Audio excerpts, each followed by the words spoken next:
जय माता दी भक्तों। आज का जो वीडियो है ये उन सब भक्तों के लिए है जो अप्सरा साधना करना चाहते हैं। अप्सरा साधना को लेकर कई लोगों के दिमाग में कई तरीके के सवाल पैदा होते हैं। तो अप्सरा साधना के गुप्त नियम और नुकसान मैं आपको बताने जा रहा हूँ। अगर आप लोग विधि विधान से ये चीज़ें नहीं करते हो, बिना गुरु के सानिध्य की अगर ये चीज़ करते हो, जैसे मैंने पिछली वीडियो बनाई थी अप्सरा साधना को लेकर, उनमें कुछ 8 अप्सराओं के नाम, उनके मंत्र दिए थे। तो उन्हीं की जानकारी को आगे बढ़ाते हुए मैं आपको बताने जा रहा हूँ उनके नियम, जो गुप्त नियम है और नुकसान आपके लिए वो भी जानना ज़रूरी है, क्योंकि ज्ञान हमेशा अगर अधूरा होगा तो वो जहर के बराबर होगा और वो शरीर को नुकसान पहुंचाएगा और आपको वो कष्ट देगा। तो इससे बढ़िया है कि पूरी ज्ञान की प्राप्ति हो और तभी आप उस ज्ञान को प्राप्त करने के लायक बने और उसका विधान चलाए। तो किसी भी प्रकार की साधना करना बहुत कठिन होता है, ये मैं आपको बता दूं। साधना करने में बहुत समय गुजर जाता है, परंतु जब सिद्ध हो जाती है हमें जो भी चाहिए होता है ना वो हमें मिल जाता है। पर ये इतना आसान नहीं होता। अप्सरा साधना जब भी कोई व्यक्ति करता है तो अप्सरा हमारे सामने आकर के हमारी हर इच्छा को पूरा कर देती है। साधना होने के बाद हमारे जीवन में काफ़ी बदलाव आ जाते हैं। वो निर्धारित है अगर विधि विधान से आप वो चीज़ करते हो तो। अप्सराएं शक्ति का रूप जो होती है ना, वो शक्ति का रूप होती है। इसलिए जब भी हमारे पास आ जाती हैं तो शारीरिक बदलाव होने लगते हैं। इसलिए साधनाएं वही हिम्मत से करनी पड़ती है। विभिन्न प्रकार की असह्य शक्तियों से सामना करना पड़ता है और साधना के दौरान भक्तों का मानसिक संतुलन बिगड़ सकता है, ये भी हमें ध्यान रखना है, और जीवन बर्बाद भी हो सकता है। परंतु जो लोग बहुत ही हिम्मत से साधनाएं कर ले जाते हैं उनका जीवन इस दुनिया में सफल हो जाता है। वे जैसा चाहते हैं वैसा पा लेते हैं। तो ये संसार, जैसे आपको पता है कि विभिन्न प्रकार की रहस्यमयी शक्तियों से भरा पड़ा है और अप्सराएं भी इन्हीं शक्तियों का एक प्रतिरूप माना जाता है। अप्सराओं की उत्पत्ति समुद्र मंथन के दौरान हुई थी और जिन्हें देवराज इंद्र ने देख रेख में अपने साथ रखा था। ये चीज़ आपको ज्ञान होना चाहिए, क्योंकि जब आप किसी चीज़ को शुरुआत करते हो तो उसका बिल्कुल अंदर तक, मतलब एंड तक आपको उसका ज्ञान पता होना चाहिए। ये अप्सराएं देवताओं के मनोरंजन के लिए नाट्यशाला में नृत्य करती थी और अपनी खूबसूरती और सुंदरता के कारण सबको अपनी ओर मोहित कर लेती थी। इसलिए अप्सरा साधना करने के बाद वृक्ष के अंदर आकर्षण का प्रतिमान उपस्थित हो जाता था। ये चीज़ें आप लोगों को वैसे तो किसी ने नहीं बताई होंगी अगर आप बिना गुरु की साधनाएं करते हैं, परंतु मैं आपको पूरी कोशिश करूंगा इनकी अच्छे से डिटेलिंग नॉलेज दे दूं।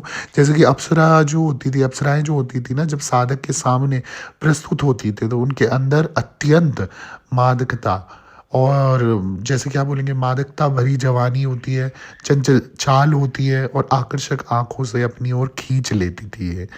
यदि कोई व्यक्ति अप्सरा साधना करता है तो जहाँ एक और कई फायदे मिल जाते हैं, वहीं दूसरी ओर बहुत से नुकसान हो सकते हैं भाई।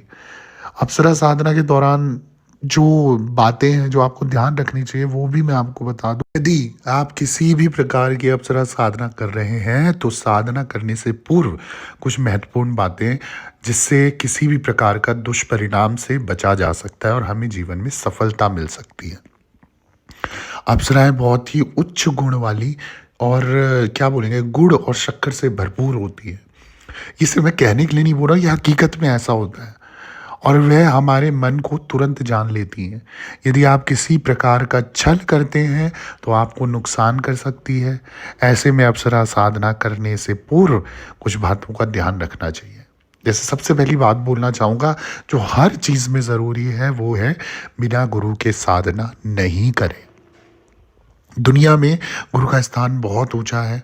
बिना गुरु के हम किसी भी प्रकार की किसी भी साधना की विधि संगत नहीं है, और क्योंकि जब तक उचित विधि से साधन नहीं करी जाती है तब तक वो साधना सिद्ध नहीं हो सकती है। हमेशा हर वीडियो में ये चीज़ मैंने बताया है। और मार्गदर्शन के लिए गुरु का होना बहुत ज़रूरी है, क्योंकि इस साधना में किसी भी प्रकार की त्रुटि ना हो, ये आपको ध्यान रखना है। गुरु का होना इतना ज़रूरी है कि गुरु के सानिध्य में साधना की जाती है और किसी भी प्रकार की गलती नहीं की जाती है। अब अगली जो ध्यान रखने वाली बात है वो अप्सरा साधना करने के लिए आपके अंदर मानसिक रूप से बहुत संयम रखना चाहिए, क्योंकि आप सराय बहुत सरल और बुद्धिमान होती हैं। अप्सराएँ जो होती हैं वो बहुत ही सरल होती हैं, बहुत ही नॉर्मल होती है और बहुत ज्ञानी होती है, बुद्धिमान होती है, जिससे मन में प्रेम भाव उत्पन्न हो सकता है। अप्सरा इस सुंदर चाल और आकर्षण युक्त होती हैं जिसके वजह से कभी भी हम नियंत्रण खो सकते हैं। इसलिए मन पर पूरी तरह से नियंत्रण रखते हैं साधना करनी चाहिए, कभी भी हमें गलत विचार नहीं लाने चाहिए। अब इसमें एक और चीज़ का ध्यान रखना है, लैंगिक जो संसर्ग के लिए प्रेरित ना हो। भई ध्यान रखें, अप्सरा मुझसे कभी भी प्रेम कर सकती है। अप्सरा जिस साधक को मतलब आप सिद्ध करना चाहते हो अप्सरा को, वो साधक से कभी भी प्रेम कर सकती है, परंतु उनसे कभी भी लैंगिक संसर्ग करने की कोशिश नहीं करनी है, क्योंकि कोई भी अप्सरा लैंगिक संसर्ग के लिए तैयार नहीं हो सकती है और इसका परिणाम भी आपको गलत मिल सकता है, ये आपको ध्यान रखना है। अप्सराएँ से जो अप्सराओं को आप सभी प्रकार के कार्य कराए जा सकते हैं, परंतु लैंगिक संसर्ग जैसा कार्य कराने के लिए उनको प्रेरित ना करें। आप अपने को कंट्रोल में रखें और इस चीज़ के लिए उनसे बिल्कुल भी ना कहें। अब इसमें अगली चीज़ जो ध्यान रखने वाली है अप्सरा साधना के लिए हमारे जीवन में और दैनिक दिनचर्या सरल और साथी जीवन की तरह होनी चाहिए। अप्सरा साधना करने से पहले और बाद में कभी भी किसी प्रकार का व्यसन नहीं करना है। अप्सरा मांस मदिरा खाने वाले जैसे लोगों को किसी भी प्रकार का कोई भी संबंध नहीं रखती हैं, इसलिए अपने जीवन को सात्विक बनाएं। अपने जीवन को जितना अधिक हो सके सरल और सादा बना के रखना है। अप्सराएँ जो होती हैं ना वो अत्यधिक प्रेम करती है, मृदु स्वभाव की होती है, इसलिए साधना को हमें पूरी तरीके से समर्पित भाव से, प्रेम से करना चाहिए। साथ ही विश्वास भी रखना चाहिए कि कोई भी साधना बिना विश्वास और श्रद्धा संपूर्ण के पूर्ण नहीं हो सकती। इसलिए अप्सरा साधना करने के लिए आपके अंदर सरलता, विश्वास, श्रद्धा और समर्पण भी होना ज़रूरी है, इसकी भावना होनी ज़रूरी है। किसी भी साधना को सच्चे मन और पूर्ण विश्वास से जब हम करते हैं ना, तो निश्चित ही सिद्ध होती है और हमें उसका पूरा लाभ मिल सकता है। अब जल्दी से बात कर देते हैं अप्सरा साधना के नुकसानों के बारे में। जैसे मैंने आपको बताया कि अगर आप श्रद्धा, समर्पण और त्याग की भावना से की गई साधना जो होती है ना, वो कभी भी किसी प्रकार का दुष्परिणाम नहीं देती है। परंतु साधनाओं के दौरान साधना पूर्ण होने के बाद किसी भी प्रकार के गलत कदम आप उठाओगे ना, तो आपको दुष्परिणाम देने लग जाएँगी। आपकी गलत आदतें साधना में विफलता देती है और इनका दुष्परिणाम या नुकसान आपके जीवन को बर्बाद कर सकता है। गलत कार्यों में लिप्त होने के कारण अप्सरा साधना आपके जीवन को नष्ट भी कर सकती है। अगर आप किसी भी अप्सरा की साधना यदि करते हो ना, इसका गलत प्रयोग करते हो, तो इससे क्या होगा, कई सारे नुकसान होने लग जाते हैं। आपको बता दूं जैसे क्या-क्या नुकसान आपको हो सकते हैं, वो भी आपको जानना ज़रूरी है। क्योंकि साधना तो सब लोग कर लेते हैं, पर उसकी गलतियाँ, उसके नुकसान, उसका फ्यूचर नहीं जानते हैं। अगर अप्सरा साधना जब भी आप करते हो ना, तो काफ़ी प्रयास करने के बाद अप्सरा हमारे सपने में आती है और या फिर हमारे समक्ष प्रकट हो जाती है।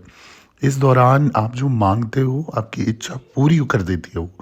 लेकिन इसका नुकसान ये होता है ना कि अप्सरा जब हमारी इच्छा पूरी करती है, तो हमारे शरीर में बहुत सारे बदलाव आने लग जाते हैं। इसकी वजह से हम डर जाते हैं और ये बदलाव हमें पागल भी कर सकते हैं। इसलिए अप्सरा साधना हिम्मत से करें और जो भी बदलाव आए उसका सामना करने की शक्ति रखें। इसमें व्यक्ति मानसिक संतुलन भी खो बैठता है, ये ध्यान रखना है, क्योंकि उसने जीवन में ऐसा कभी अनुभव नहीं किया होगा जो वो इस साधना के दौरान अनुभव करता है। एक खास जो नुकसान बताया जाता है अप्सरा साधना में, अगर आप जैसे बैचलर हैं, मतलब शादीशुदा नहीं है, तो फिर तो कोई दिक्कत नहीं है, क्योंकि आप ये सोच विचार के करोगे और ज्ञान लेके करोगे, तो आपके गुरु के सानिध्य में भी करोगे, तो वो बताए रहेंगे आपको कि अगर जो इंसान अप्सरा साधना करता है, अगर वो गृहस्थ जीवन में नहीं है, वो बैचलर है, सिंगल है, तो फिर उसकी शादी होने में दिक्कत आएगी, बहुत परेशान करेगी अप्सरा। और अगर आप शादीशुदा हो और आपके जो विवाहित जीवन में बड़ी दिक्कतें आने लग जाएँगी, बड़ी परेशानियाँ आने लग जाएँगी, क्योंकि अप्सराएँ अपने हिसाब से फिर उस इंसान को चलाती हैं। जैसे-जैसे वो आपको आपके हिसाब से देती रहेंगी, वैसे-वैसे वो आपसे भी कुछ ना कुछ चाहेंगे और आपको उनकी डिमांड पूरी करनी होती है। तो ध्यान रहे जब भी आप अप्सरा साधना के बारे में सोचें तो बिल्कुल सोच समझ के इस साधना को सिद्ध करें। इसके अलावा अगर आपको वीडियो पसंद आया है तो कमेंट में जय माता दी लिख दें। चैनल अभी तक सब्सक्राइब नहीं करा है, सब्सक्राइब कर दें। वीडियो लाइक कर दें, शेयर कर दें ज़रूरतमंद लोगों के साथ और ऑफिशियल देवी भगवती शक्ति के साथ बने रहें। जय माता दी, जय माँ डाढ़ खाटी।